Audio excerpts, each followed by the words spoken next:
Hello everyone, welcome back Concept Coaching Classes. Today we have discussed a very important sentence pattern of spoken English. This is our fourth sentence pattern.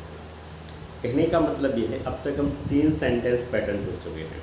It's a different fun of हमने सबसे पहली class में पढ़ा था, उसके बाद going on पढ़ा, उसके बाद मेक इट अ पॉइंट पढ़ा. ये हमारा चौथा सेंटेंस पैटर्न है. इस सेंटेंस पैटर्न का यूज़ हम अक्सर करते हैं तो जैसे ही दिन की शुरुआत होती है और दिन के अंत तक हमारा कुछ ना कुछ करने का मन करता है, क्योंकि मन चंचल होता है. ठीक है, वो बहुत कुछ करने का मन करता है या बहुत कुछ करने का मन कर रहा था कल की बात या भविष्य में करेगा. तो मन करता है, जी करता है, दिल करता है. ऐसे सेंटेंस पैटर्न को एक छोटे से सेंटेंस पैटर्न से सबको इंग्लिश में बनाया जा सकता है और बोला जा सकता है. और bye speaking English you can make a splash everywhere. Make a splash भी हम आपको पढ़ा चुके. मेक ए स्प्लैश का मतलब हो जाता है छा जाना, कहीं पर भी बिल्कुल. ठीक है, गर्दा उड़ा देना कहते हैं इसको. तो you can make a splash by speaking English. English enhance your personality, it gives a charm of your personality. So this is spoken English classes. अच्छा, tell me one thing, spoken English की speaking English which one is right? मतलब spoken English जैसे मैंने बहुत बड़े बड़े banner देखे हुए हैं जिसमें रिनाउंड टीचर, रिनाउंड भी होता है जाने माने, पॉपुलर, वो लिखे रहते हैं स्पीकिंग इंग्लिश क्लासेस. जबकि स्पीकिंग इंग्लिश क्लासेस नहीं होता, क्योंकि स्पीक का एडजेक्टिव जो होता है वो स्पोकन होता है और इंग्लिश एक नाउन है, नेम ऑफ द लैंग्वेज है, और नाउन के बिफोर जो यूज़ होता है वो एडजेक्टिव होता है. तो spoken English classes is a right word. एक और चीज़ जैसे बोलते हैं, कुछ लोग बोलते हैं, मैंने देखा है अपने साथियों को और बाकी टीचर्स को, कि I am an English teacher, I am an English teacher या सी इज़ एन इंग्लिश टीचर. क्या ये सही है कहना? अगर सी इज़ एन इंग्लिश टीचर सही है तो फिर इंग्लिश जो है वहाँ सब्जेक्ट नहीं है. इंग्लिश बताता है the people who lives in England, the people who lives in UK.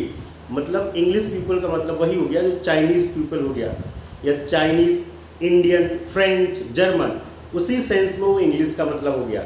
इसलिए इंग्लिश टीचर का मतलब हो गया एक ऐसा टीचर जो ब्रिटेन से बिलोंग करता है, वो इंग्लिश टीचर कहलाएगा. ठीक है, क्यों? क्योंकि इंग्लिश वहाँ क्या हो जाएगा, एडजेक्टिव हो जाएगा. हो जाएगा कि नहीं हो जाएगा? क्योंकि टीचर नाउन है और इंग्लिश अगर एडजेक्टिव हो जाएगा तो वो वहाँ यूके में रहने वाले लोगों की विशेषता बतलाएगा. अब सवाल उठता है तो हम क्या बोलें? तो हम बोलेंगे I am a teacher of English, I am a teacher of English, he is a teacher of English, she is a teacher of English. ठीक है, तो इंग्लिश टीचर से मच बेटर है बोलना I am a teacher of English. चलिए, ये तो छोटी छोटी बातें थी, ध्यान में देने वाली है. जो फील लाइक स्ट्रक्चर है, इस फील लाइक स्ट्रक्चर का प्रयोग हम पास्ट टेंस में भी कर सकते हैं, प्रेजेंट में करते हैं, फ्यूचर में करते हैं. इस स्ट्रक्चर की सबसे खूबसूरत बात यह है कि आपका जैसे मेरा आइसक्रीम खाने का मन करता है या मेरा आइसक्रीम खाने का मन कर रहा है, ये दोनों ही चीज़ में आप एक ही सेंटेंस या एक ही टेंस का यूज़ कर सकते हैं. सबसे पहले प्रेजेंट की बात करते हैं कि बहुत सारे सेंटेंस प्रेजेंट में बनते हैं और हमारा मन बहुत ज़्यादा प्रेजेंट में ज़्यादा काम करता है या किसी चीज़ को करने का मन करता है. जैसे मेरा आपको पढ़ाने का बहुत मन करता है तो I feel like teaching you, I feel like teaching you. आपका अंग्रेज़ी बोलने को मन करता है, you feel like speaking English. कहने का मतलब है कि आपको सब्जेक्ट लगाना है, सब्जेक्ट मैं, तुम, वो, हम, आपको सब्जेक्ट लगाना है. सब्जेक्ट के बाद आपको फील लाइक बोलना है. लेकिन यहाँ एक चीज़ ध्यान देना है, अगर आपका सब्जेक्ट सिमिलर है तो आपको फील में एस लगाना पड़ेगा, फील्स लाइक करना पड़ेगा. और अगर आपका सब्जेक्ट प्लूरल है तो डोंट वरी, खुश रहिए, केवल फील लाइक लगाना है. ऐसा इसलिए क्योंकि जब सब्जेक्ट सिमिलर होता है तो हमें वर्ब को सिमिलर बनाना पड़ता है और वर्ब का जो फर्स्ट फॉर्म होता है वो प्लूरल होता है. तो प्लूरल सब्जेक्ट के साथ तो वर्ब का फर्स्ट फॉर्म प्लूरल जो होता है वो लग जाता है.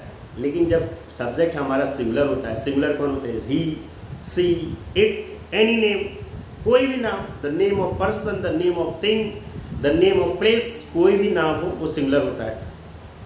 चलिए अब कुछ देख लेते हैं। अभी तो हम आपको ऑडिबल बता रहे थे, कुछ विजुअल देख लो, ठीक है।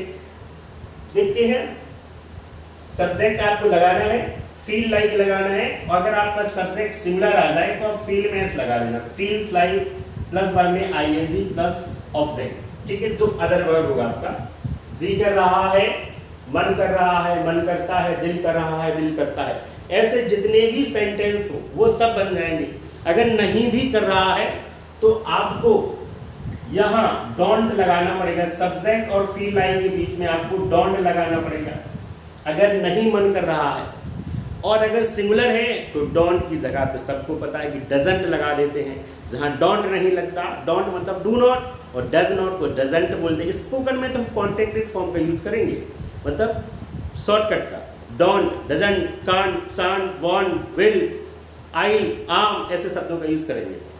चलिए करते हैं, जैसे मेरा चाय पीने को मन कर रहा है, आई, मेरा मन कर रहा है, मन कर रहा के लिए फील लाइक, ठीक है, चाय पीने का। अब देखो पीने के बहुत ऑप्शन है जनरली पीने के बहुत ऑप्शन होते हैं, लेकिन हम यहाँ पॉजिटिव सेंस में पीने की बात कर रहे हैं। आई पीने के लिए ड्रिंकिंग का यूज करता है, लेकिन ड्रिंकिंग का यूज अधिकतर अल्कोहल के लिए यूज होता है। कहते ना वो ड्रिंक किए हुए, कभी ये नहीं कहते लोग कि वो हैविंग किए हुए है, टेकन किए हुए है, कभी नहीं कहते। लेकिन ड्रिंक का जो यूज है आजकल अल्कोहल को लिक्वायर भी बोलते हैं, अल्कोहल को, तो अल्कोहल लिक्वाइल वाइन के लिए यूज किया जाने लगा है, इसलिए हम यहाँ बसते हैं आजकल। इसलिए हमारे पास टेकिंग, और अगर टेकिंग से भी बेटर है having. Having is the most appropriate of using something taking liquid और समथिंग टेकिंग सॉलिड, मतलब लिक्विड और सॉलिड, मतलब खाने और पीने दोनों के लिए हैविंग का यूज जो है इस समय कह सकते हैं फैशन में है। तो फैशन में नहीं, कपड़े चलते हैं, चीज़ें चलती हैं, वस्तुएं चलती हैं, तो इस समय जो इंग्लिश में जो फैशन में है वो हैविंग है। आप हैविंग का यूज़ कर सकते हैं, टेकिंग का यूज़ करते हैं। ड्रिंकिंग और ईटिंग से बचना चाहिए अब, ठीक है, क्योंकि अब बहुत ओल्ड फैशन हो गए हैं। वो सिंधु घाटी सभ्यता के लोग बोला करते थे, अगर आपने कभी पढ़ा हो उसके बारे में। तो I feel like taking tea, मतलब मेरा चाय पीने को मन कर रहा है। अब आप चाय के साथ कुछ खाना चाहते हैं, तो भैया जो खाना चाहते हैं विथ लगा के लिख दीजिए। इंग्लिश में all is fair in love and war, एक कहावत है कि प्यार और जंग में सब जाहिर है। All is fair in spoken English. Spoken English में you can use anything anywhere in the initial period. जो शुरुआत का समय होता है उसमें आपको ये नहीं सोचना है कि ये शब्द यहाँ सही होगा, ये शब्द यहाँ गलत होगा। उस समय आपको बोलना है, बस जो कुछ भी मन में आए वो बोलना है, क्योंकि शुरुआत यहीं से होती है। दौड़ने की शुरुआत रेंगने से होती है, ठीक है। और अगर आप उस दिन का इंतजार कर रहे हैं जिस दिन आपसे सब कुछ बनने लगेगा और आप बोलना शुरू करेंगे बिल्कुल अंग्रेजों के जैसे, वो दिन कभी नहीं आएगा, ठीक है, वो कभी आता भी नहीं है। वो एक यूटोपिया है, मतलब एक ऐसी इमेजनरी कंडीशन है जो एग्जिस्ट ही नहीं करती है। आप अगर एक शब्द आज सीखे, एक सेंटेंस पैटर्न सीखे, वैसे तो आप सीख 3 चुके गए हैं, ये चौथा है, तो आप उनको बार बार बोलिए, और विद इन 2 और 3 मंथ्स ऐसा हो नहीं सकता कि कोई आपको इंग्लिश बोलने से रोक सके आपके अलावा, ओके। तो अगर आप कहोगे with snacks, with samosa, with another thing, आप देखो उसका आपसे बात करने का दिल करता है, उसका आपसे बात करने का दिल करता है। अब यहाँ लड़का लड़की दोनों हो सकते हैं, ठीक है, तो आप यहाँ ही भी लिख सकते हैं। उसका मतलब कोई एक पर्सन है, और जब कोई एक पर्सन होता है तो हम ही और सी किसी का भी यूज कर सकते हैं। तो ही और सी, और जब हमने आपको बताया था जब पर्सन एक होगा, सिंगुलर होगा सब्जेक्ट हमारा, तो आपको एस लगाना है। आपने एस लगाया भी है। ही फील्स लाइक, उसका मन करता है talking to you. He feels like talking to you, उसका आपसे बात करने का मन करता है, तो उसका आपसे बात करने का मन करता है, ओके।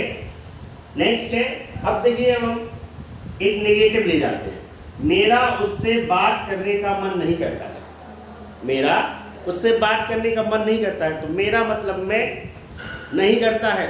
डोंट मन feel like talking to you, I don't feel like talking to you, I don't feel like talking to him, I don't feel like talking to her, I don't feel like talking to my parents, I don't feel like talking to my teachers, I don't feel like talking to my friends.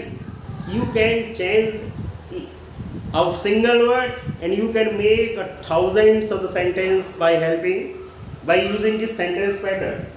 Next है तुम्हारा यहाँ आने का मन कर रहा था। चलिए बात पास्ट की हो गई है, था। तो देखो फील का जो सेकेंड फॉर्म होता है, फील का सेकेंड फॉर्म फेल्ट होता है और इसका थर्ड फॉर्म भी फेल्ट होता है।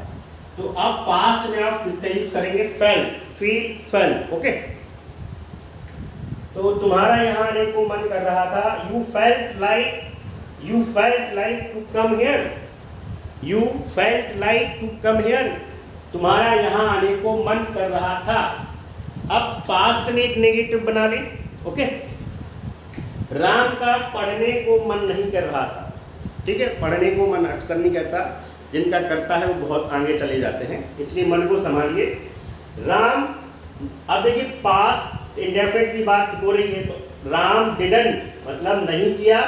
अब चूंकि एक चीज याद रखना है, जब डिड का यूज हो जाता है तो आपका एसवी एग्रीमेंट पूरा हो जाता है। एसवी एग्रीमेंट का मतलब होता है ये आपकी सब्जेक्ट है, तो ये आपकी ऑक्सिलरी वर्ब है, हेल्पिंग वर्ब है। ठीक है, हेल्पिंग वर्ब। तो अगर ये दोनों एग्रीमेंट को पूरा कर लेते हैं, एग्रीमेंट्स मतलब समझौता होता है, जैसे लोगों के बीच होता है, रिश्तों के बीच होता है, व्यापारी और कस्टमर के बीच होता है जो समझौता। तो एक समझौता इंग्लिश में भी बहुत पॉपुलर है, जिसे हम लोग इंग्लिश में सिंटेक्स बोलते हैं, एसवी एग्रीमेंट बोलते हैं उसको। समझौता बहुत छोटा सा है कि सब्जेक्ट कहता है कि जैसा मैं होऊंगा, ठीक है, जैसा मेरा नेचर होगा वैसा वर्ब का नेचर होगा। सब्जेक्ट कहता है कि अगर मैं अकेला हूं तो मेरे अकॉर्डिंग वर्ब होगी, और अगर मैं प्लूरल हूं तो मेरे अकॉर्डिंग प्लूरल वर्ब होगी। जैसे आप राम के साथ मान लीजिए ही लगाते हैं, और बॉयज के साथ आप आर लगा देते हैं, आई के साथ आप एम लगा देते हैं, तो कहीं ना कहीं आप सब्जेक्ट के साथ एग्रीमेंट को पूरा कर रहे होते हैं। जैसे आप यू के साथ कम लगाते हैं और ही के साथ प्रेजेंट इंडेफिनिट में कम्स लगा देते हैं, तो कहीं ना कहीं आप क्या कर रहे होते हैं, जो एसवी एग्रीमेंट है उसको अनचाहे में पूरा कर रहे होते हैं। तो जैसा सब्जेक्ट वैसी वर्ब। ठीक है, तो राम डिडंट, जब ये डिडंट लग गया है तो यहाँ हो जाएगा। फिर यहाँ फेल्ट नहीं करेंगे क्योंकि नेगेटिव का पोर्शन और पास्ट का पोर्शन इसने कवर कर लिया है। तो Ram didn't feel like studying, studying means होता है अध्ययन करना, पढ़ना। तुम्हारा कहाँ जाने को मन कर रहा है, ये हमने जो सेंटेंस है वो इंट्रोगेटिव बना लिया है। इंट्रोगेटिव वो भी WH वर्ड से बनाया है। WH वर्ड क्वेश्चन बनाने के लिए जितने शब्दों का प्रयोग होता है, why, where, whom, how, how much, how many, how long, whose, तो जितने वर्ड होते हैं या तो वो W से शुरू होंगे या H से शुरू होते हैं। तो ऐसे क्वेश्चन फ्रेमिंग वर्ड्स को हम WH वर्ड्स बोलते हैं। अब WH वर्ड्स में तुम्हारा कहाँ जाने को मन कर रहा है, तो कहाँ के लिए हमने वेयर लगा दिया, क्योंकि सेंटेंस में सबसे पहले इंग्लिश बनाते समय WH वर्ड को रखते हैं। तो वेयर, अब चूंकि तुम्हारे की बात हो रही है तो डू लगाना होगा, और इंट्रोगेटिव सेंटेंस में सब्जेक्ट से पहले हेल्पिंग वर्ब आती है। तो where do you feel like going, where do you feel like going, आप बोलेंगे I feel like going to Shimla, I feel like going to Kashmir. Okay, तो where do you feel like going, तुम्हारा कहाँ जाने को मन कर रहा है। नेक्स्ट है उसका सोने का मन क्यों कर रहा है, उसका सोने का मन क्यों कर रहा है। तो वाई डज सी, क्यों के लिए वाई लगा दिया, और सी सिंगुलर इसलिए डज लगा दिया। Why does she feel like sleeping, why does she feel like sleeping. Next है आज तुम्हारा अंग्रेजी सीखने का मन क्यों कर रहा है।